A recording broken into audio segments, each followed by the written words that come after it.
Itong Mogi na ito ay nagyaya sa akin na mag-jogging daw kami dito sa may harapan ng Prince Sultan University sa may King Abdullah District. Kasi alam nyo kung bakit? Dahil sabi niya sa akin, pati manda daw ako. Nakakaloka, di ba? Alam niyo ba kung ano ibig sabihin ng Fatima?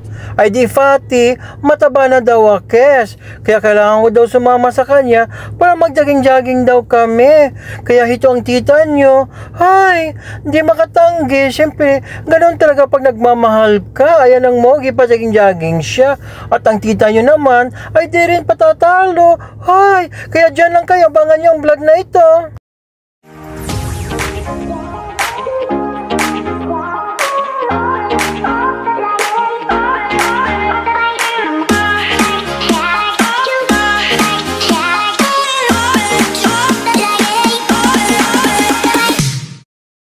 Pagkatapos namin mag-jogging doon sa may Prince Sultan University, itong Mogi na ito ay nakaramdam ng gutom.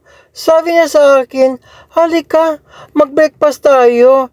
Sabi ko sa kanya, ganon? Ginutom ka na agad?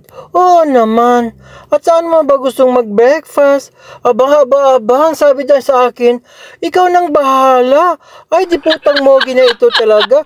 At ako na naman ang maghanap ng restaurant na kakainan namin. Sabi ko sa kanya, alam mo ba na nabalitaan ko sa aking marites na kaibigan na may promo daw itong Al Hayat Palace Hotel.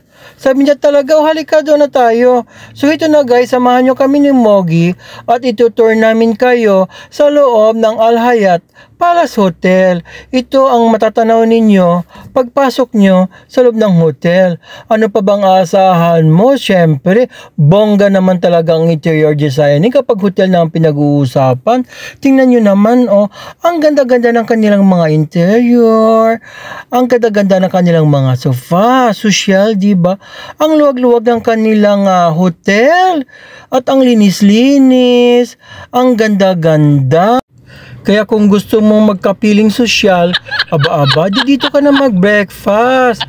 Siyempre, magtatanong na naman kayo sa tita nyo, hoy, baka mahal na naman ang babayaran mo kapag dito ka sa hotel na itis mag-breakfast. No. Kasi sa halagang 35 real, maabil mo na ang kanilang American breakfast. Kaya lang, hindi siya naka-unlimited buffet, ha? Ayan na kayo, baka ma-misinterpret nyo ang cash.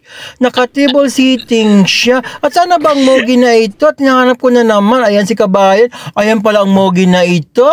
Nauna na naman sa akin. At iniwanan na naman na cash. Kakaloka. Ito yung hot drinks at cold drinks na kasama sa kanilang American breakfast. Libre yan, ha? Kasama yan sa package. O diba bongga, meron ka ng drinks? Kaya halika kayo guys at samahan kami ni Mogi nang makita ninyo kung ano ba ang mga lafang na kasama sa 35 real na babayaran nyo dito sa Al Hayat Palace Hotel.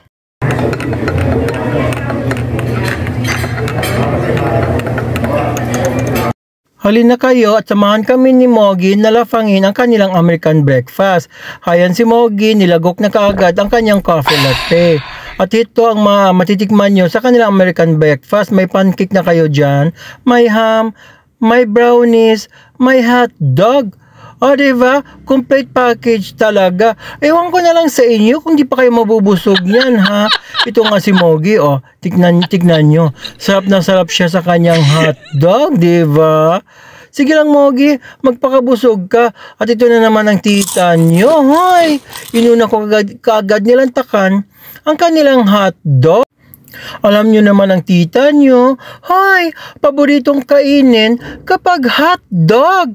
Ay, kayo talaga ha, mga green-minded kayo ha, baka ano naman ang isipin nyo. Kaya itong Mogi na ito, nakatingin na naman sa akin at tinirikan ako ng mata. Sabi sa akin, ikaw talaga, kung ano-ano na naman ang pinagsasabi mo sa mga vlog mo. Tapos, itong tita nyo, hi, pumesto ulit kasi gusto kong tikman ang iba pang lafang nila dito. At ito nga palang aking scrambled egg na pinili ko ay meron siyang stuffed na cheese. At si Mogi naman, ang pinili niya ay pinastuff niya ng vegetables. Kaya kapag pumunta kayo dito, kayo ang mag-decide kung gusto niyo ng scrambled egg o di kaya sunny side up ang itlog ninyo. O, ayun na naman kayo, ha? Baka may maghanap na naman sa inyo ng nilagang itlog. Mga kadiputa kayo, wala niyan dito, ha? Hindi yan available dito. Mga kurimaw kayo. Ito ang tita nyo. Nilalamnam ko na naman ang aking nilalafang. Tapos, kinuha ko itong aking juice. Ay, teka, sandali. Kay Mogi pala itong orange juice. Ito pala sa akin ay pomegranate juice. At hindi yan watermelon, ha, mga kurimaw kayo. Baka akala nyo, watermelon juice iyan. At ito na, titikman ko na ang kanilang pork ham. Biro lang pala, mga halipalot kayo. Baka akala nyo may pork ham dito. Wala yan dito sa Saudi Arabia, no? Bawal yan, kaya beef ham. Itong nilalapang ng tita nyo. Hi! Heto na, kinuha ko na itong aking butter kasi ilalagay ko siya sa aking pancake. At itong Mogi na ito, nakatingin na naman at sinita na naman ako. Sabi niya, hi, dandahan ka lang sa paglalagay ng butter kasi patima ka na. Aba ang Mogi na ito, ayaw niya taga akong maging happy. So ito na guys, titikman ko na ang kanilang pancake. Okay lang naman ang lasa. Wala naman ding pinagkaiba sa pancake na lulutuin mo dun sa bahay mo.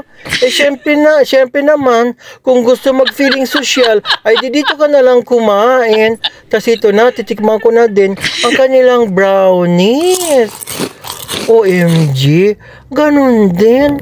Wala rin namang pinagkaiba ng brownies sa bahay ni Ray Kroc. O kaya na mag-isip kung sino si Ray Kroc, ha? Heto, nilago ko ng aking coffee at yung aking pomelo drink. Wait nga kayo dyan, ha? At may interview ko nga itong si Kabayan. Anton Ramadan po. Sige. Bigay mo kay Mogs yung ano. Welcome po kayo sa Hyatt Place for our American breakfast. So hanggang kailan yung promotion yung Kabayan ng American breakfast niyo? Anton Ramadan po yung promotion namin ng American breakfast. After that, wala nang panibagong It's depend po for the management, no? Mogs, kunin mo yung Google ni Kabayan. Ano nga pala pangalan niyo? Melissa. Melissa. Sige. Welcome. Oh, ayan guys, yung poster ng kanilang American breakfast na sa halagang 35 real para maniwala kayo na totoo ang sinabi ko sa inyo. Kaya ano pang inaantay nyo? Yayain nyo na ang inyong mga kapatid, kabarkada, kaibigan at halina kayo at dito na kayo mag-breakfast sa may Hyatt Palace Hotel.